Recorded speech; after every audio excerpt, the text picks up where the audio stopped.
Un gusto saludarles. Soy Miguel Ángel Moreno Rojas, antropólogo forense, adscrito a la Dirección Nacional de Apoyo Técnico Pericial. Y en este momento voy a mostrarles lo que es parte de nuestra actividad pericial como antropólogo forense sobre la experticia antropológica que tiene mucho que ver con todo el tema de identificación y categorización en el tema indígena, o también conocido como etnicidad. ¿Okay? Esto tiene una importancia legal y una importancia forense, ya que vamos a eh, relacionar aspectos físicos de nuestra cultura y sobre todo la cultura indígena en procesos legales. ¿Sí? Vamos a comenzar. En el eje temático del día de hoy vamos a establecer algunos puntos importantes, ¿ok? Para entender un poco la temática y lo que vamos a conversar el día de hoy. ¿Qué es la antropología? Para algunas personas será un poco complicado entenderlo, pero vamos a explicarlo de la manera más sencilla de hoy. Vamos a conocer el marco legal que nos vincula con referente a esta experticia de interés social y de interés forense. Vamos a hablar sobre el objetivo de este dictamen socioantropológico, cuáles son esas categorizaciones y esas especificaciones que debe contener este dictamen. Vamos a encontrar también importancia sobre el impacto social, el impacto forense que tiene este dictamen, y vamos a analizar unos casos importantes que hemos desarrollado desde la Dirección Nacional de Apoyo Técnico Pericial, que hemos tenido resultados impresionantes, hemos tenido resultados óptimos, en la cual el sistema nos ha permitido relacionar estos aspectos sociales y antropológicos en pro de nuestros defendidos, sobre todo en materia indígena, ¿no? En este caso particular. Vamos a definir un poco entonces la antropología. Antropología forense tiene muchas definiciones durante el tiempo. Sin embargo, una de las más simples es el estudio del hombre, el estudio del ser humano. ¿Ok? Eso es la antropología. La antropología, igual que otras carreras de las ciencias de la salud o de las ciencias jurídicas, también tiene sus especialidades. Tiene ciertas especialidades. Por eso los antropólogos a nivel nacional nos definimos como en ciertas ramas de nuestro conocimiento, en el pensamiento antropológico, como realmente se llama. Ese pensamiento antropológico nos habla mucho sobre cómo debemos enfocar el estudio del ser humano. ¿Okay? En esta particularidad, como nos dice Harris, ¿okay? Habla sobre el estudio de los pueblos, habla sobre el estudio de las poblaciones humanas relacionados con un tema antiguo y con un tema moderno. ¿Bien? Estos pensamientos antropológicos en Venezuela particularmente tienen un impacto importante en nuestra sociedad. Definimos a estos antropólogos sociales, antropólogos físicos, arqueólogos y lingüistas. En ese desarrollo académico, estas personas evolucionan en este tipo de áreas específicas, así como lo haría, por ejemplo, un médico al graduarse en medicina general, puede convertirse posteriormente en un médico cardiólogo, en un médico cirujano, especialista. Pasa lo mismo con los antropólogos. Los antropólogos nos especializamos en ciertas áreas. Tal es el caso de que tenemos antropólogos sociales que no hacen actividad física o forense, y tenemos antropólogos forenses, como es mi caso, que podemos incurrir en ciertos aspectos sociales, sin embargo, no somos los especialistas para esa área. Es decir, dividimos al ser humano en varios aspectos. Los arqueólogos, por ejemplo, hacen un trabajo de rescatar artefactos del pasado para reconstruir nuestro presente. Entonces, elementos como esos son útiles para el ámbito forense, ¿ok? Para los ámbitos legales también pueden ser utilizados. Tenemos entonces que la antropología social se considera una disciplina ya por sí misma, es una disciplina de la antropología, ¿ok? Y tenemos en Venezuela antropólogos sociales especialistas, ¿ok?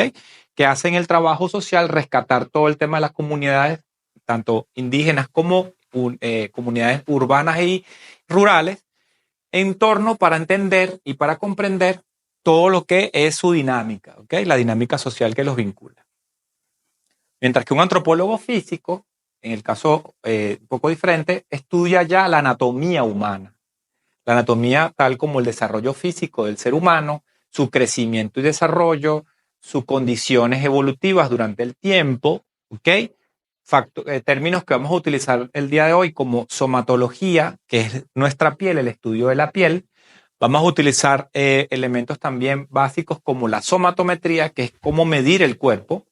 Esos son ya conceptos mucho más técnicos, sin embargo, son muy cotidianos en el ámbito de nuestra antropología física, que también tiene un elemento importante en el ámbito forense, ¿ok?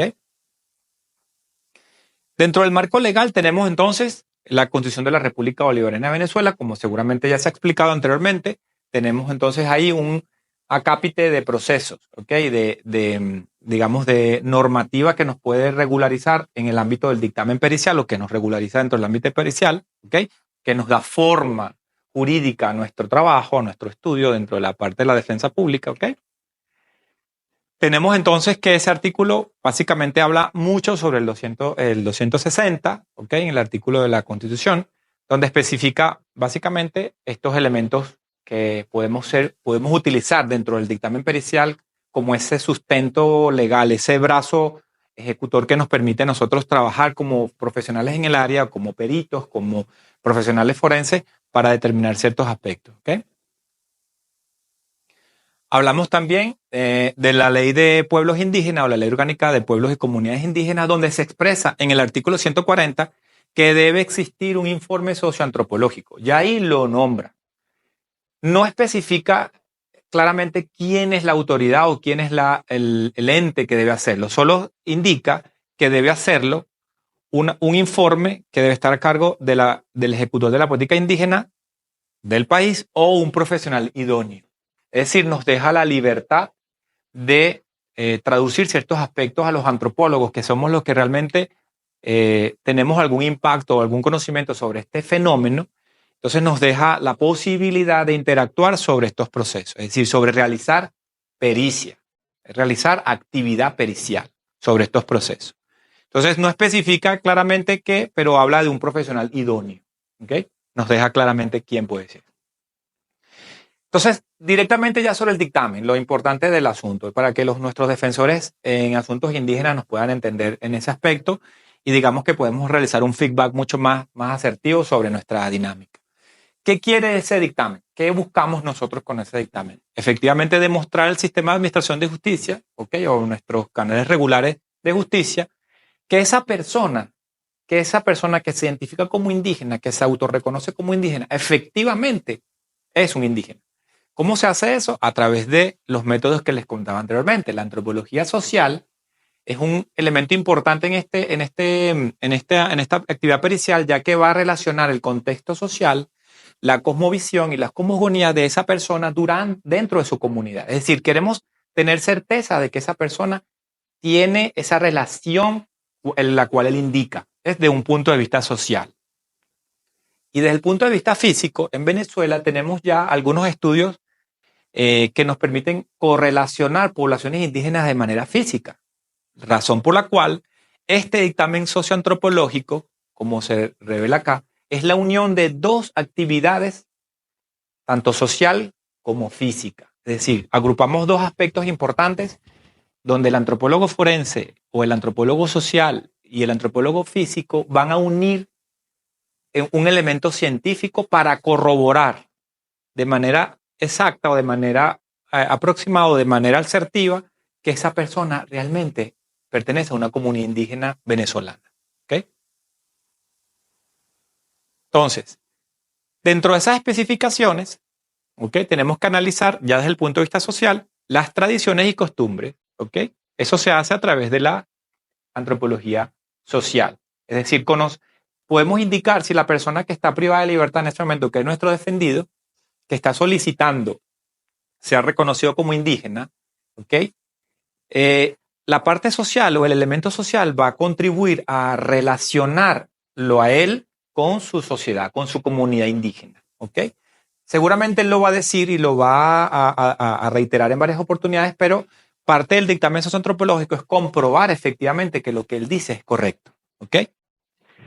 Otro elemento importante es señalar aquellos elementos de prueba pericial que sean fehacientes para el derecho, es decir, rescatar información útil para presentarle a los tribunales nacionales que efectivamente desde el punto de vista social y físico esa persona es un indígena o si está dentro de la población indígena a la cual él está siendo solicitado. Y hay algo importante acá sobre la categorización de los elementos físicos morfológicos del individuo. Nuestras poblaciones indígenas y todas las poblaciones indígenas latinoamericanas, y me atrevo a decir un poco más hacia el norte de América y hacia Europa, presentan unas características importantes físicas. Entonces, esas características físicas pueden ser calculadas a través de fenómenos antropométricos, es decir, se pueden medir estas personas y podemos categorizar que son personas que están relacionadas a ambientes físicos indígenas, es decir, a la evolución de sus rasgos, el intercambio de esos rasgos a través de los elementos físicos, ¿ok?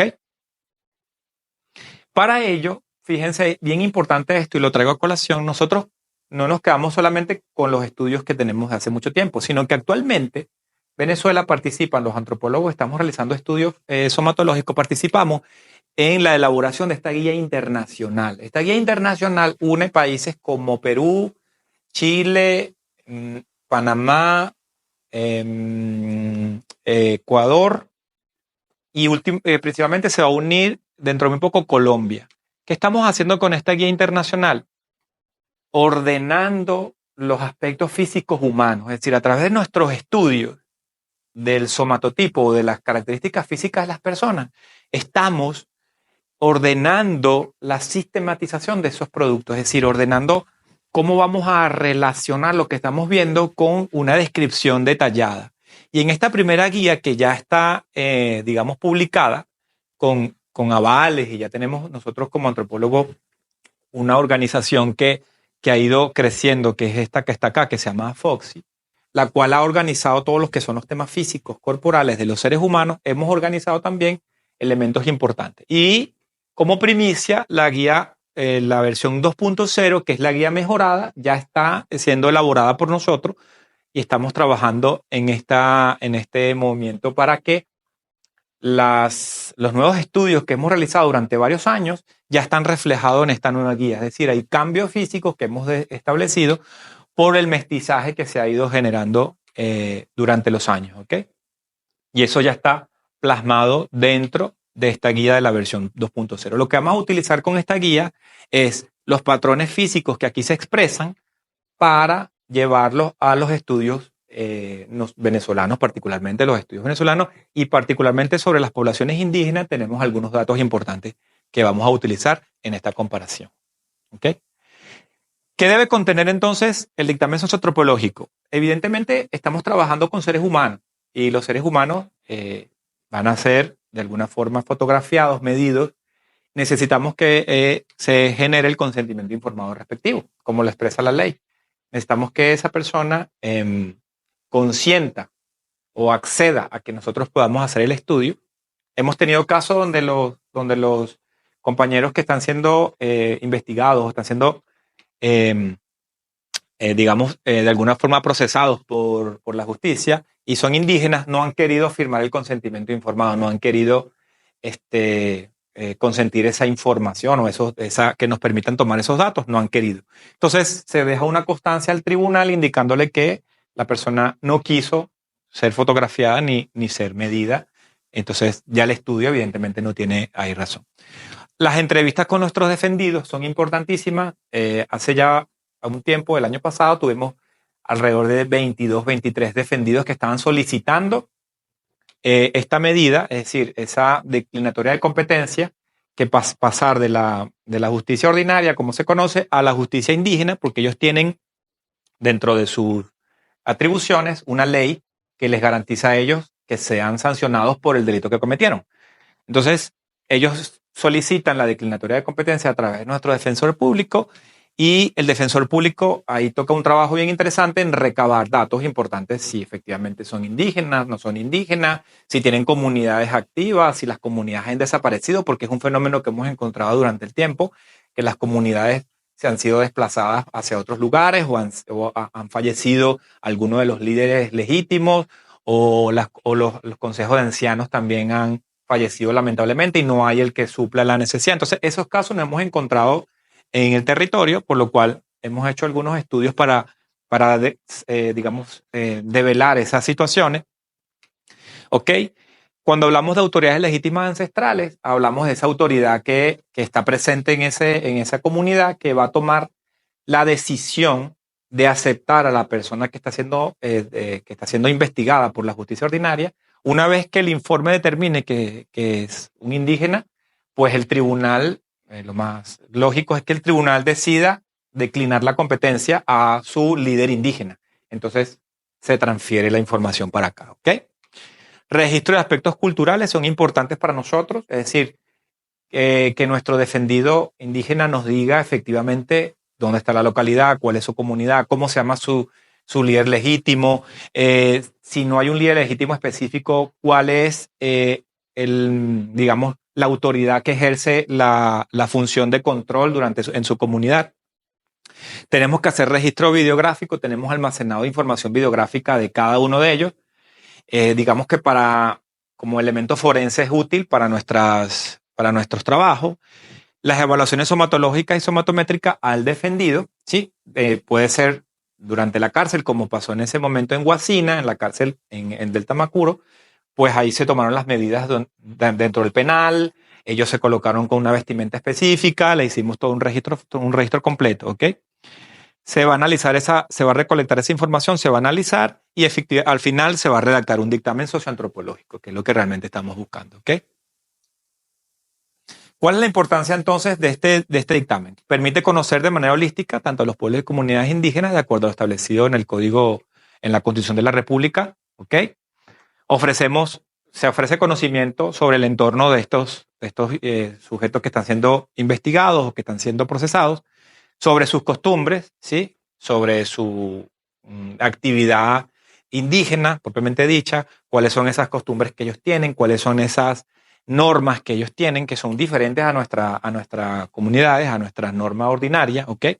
A veces nos sorprendemos por cosas que normalmente para ellos es natural, para nosotros es sorprendente, pero esas cosas pasan.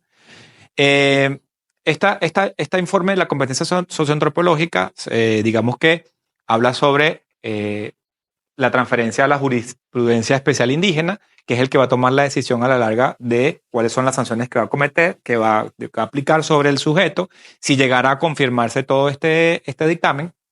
¿Okay?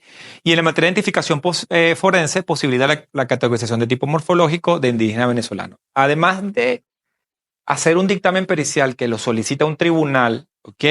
Nosotros estamos rescatando información de tipo físico de nuestras poblaciones. Es decir, tenemos almacenada información de cómo han ido modificándose durante el tiempo sus aspectos, los aspectos morfológicos de estas personas. Nos ha hecho muy útil. Tenemos una categorización fotográfica y registros métricos para ir categorizando a nuestras poblaciones indígenas. ¿Ok? Vamos a analizar un caso para que más o menos puedan entender un poco más sencillo esto. Esta es una joven, sí, que fue acusada por presuntamente participar dentro de la comisión de un delito de robo de unos objetos que estaban cerca de donde se encontraba. La policía toma procedimiento y la captura, ¿no es cierto? Y ella lo que hace es solicita la presencia de un defensor público y el defensor público en ese estado indígena pues conoce que ella pertenece también a una comunidad indígena. Entonces, lo que se hace es solicitar al tribunal pues la actividad socioantropológica para demostrarle al tribunal que lo que ella dice no es solo lo que ella dice, sino que además puede ser demostrado científicamente. ¿Okay? Entonces, todos estos elementos, al trasladarse a las comunidades, hacemos movimiento a las comunidades, hablamos con el líder indígena, con la familia de la persona privada de libertad, con sus hijos, con el líder ancestral, reconocemos al líder ancestral, él tiene dentro de unos documentos de tierra ya está especificado que él es el líder ancestral. En el caso de que no aparezca así, la comunidad lo reconoce a él como un líder ancestral, es decir, hay un reconocimiento antropológico y étnico. Conocemos también que hay un tema antropolingüístico, es decir, si hablan su idioma, si tienen esa posibilidad y necesitamos un traductor para conocer algunas cosas, que ahí están. Conocemos los patrones ancestrales, culturales, vimos cómo efectivamente ellos manejan en su comunidad algunas características históricas, ¿ok? Que son sobre todo la idiosincrasia y la cosmovisión, la cosmología de los pueblos indígenas, es decir, conocen el mundo diferente a nosotros, ven las relaciones muy diferentes, aspectos culturales muy distintos, aunque estén relacionados con nuestra comunidad, digamos, criolla, como ellos le dicen, sin embargo, siguen respetando todavía sus aspectos históricos, por lo cual pudimos construir que socialmente esta persona privada, sí tiene contacto, sí pertenece a una comunidad indígena y se demuestra a través de un dictamen. Y el segundo elemento importante es la métrica. Ahí me pueden ver haciendo estudios métricos, es decir, categorizándolas desde el punto de vista antropométrico para poder establecer lo que son estos rasgos heredobiológicos. Es decir, ella ha ido ancestralmente, conserva rasgos de sus ancestros, principalmente indígenas, y a través de estos estudios antropométricos podemos categorizarlos. Es decir, podemos decirle al tribunal efectivamente, no solo socialmente, sino además de manera física, si es una persona de la etnia, en este caso de la etnia Guarao, y que sí efectivamente tiene características corporales y sociales que sí la atribuyen a ella. Se hace un estudio métrico, ¿ok? Hay unos instrumentos que nosotros poseemos, los cuales nos permiten captar información y aseguramos que el elemento antropométrico que está, digamos, estudiado a nivel internacional, a nivel nacional, pues tenga alguna validación importante, ¿ok? Hablamos de evaluación corporal, hablamos del fenotipo, las escrituras de ella que tiene en el fenotipo, ¿ok? Bueno, y ya para ir más o menos finalizando, tenemos las conclusiones de esos dictámenes, ¿ok? Como ustedes pueden ver, vemos entonces que los patrones de comparaciones físico-morfológicos son compatibles, ¿ok? Con los que ella atribuye, con los que su condición atribuye, ¿ok? Sí son. Y ya desde una entrevista al cacique, que está acá el nombre, pues podemos establecer que efectivamente si hay una relación social, si hay una relación histórica, si hay una relación ancestral sobre la comunidad Guarao. Es decir, si tenemos cómo comprobar esos elementos científicos. ¿Ok? Ya para ir finalizando, indicar algo bien importante. Este tipo de dictamen, una vez que se comprueba o que nuestro defendido solicita que se practique este tipo de dictamen, es importante por parte de nuestros defensores públicos hacer un estudio, digamos, una relación de información sobre la comunidad indígena a la cual pertenece, si presenta alguna cédula de identidad donde ya especifique que es del pueblo que pertenece a algún pueblo específico, si hay alguna dirección específica, ya que esa información que nos suministran es importante para nosotros poder tomar este dictamen de una manera mucho más asertiva y mucho más eficiente. Es decir, esa información previa que va a captar nuestro defensor público puede ser útil o debe ser útil para lograr una efectividad en el dictamen pericial, ¿ok? Para tener ya una respuesta mucho más específica en nuestros resultados, en nuestras conclusiones, ¿ok? Por los momentos, entonces me despido. Muchísimas gracias, espero verlos pronto.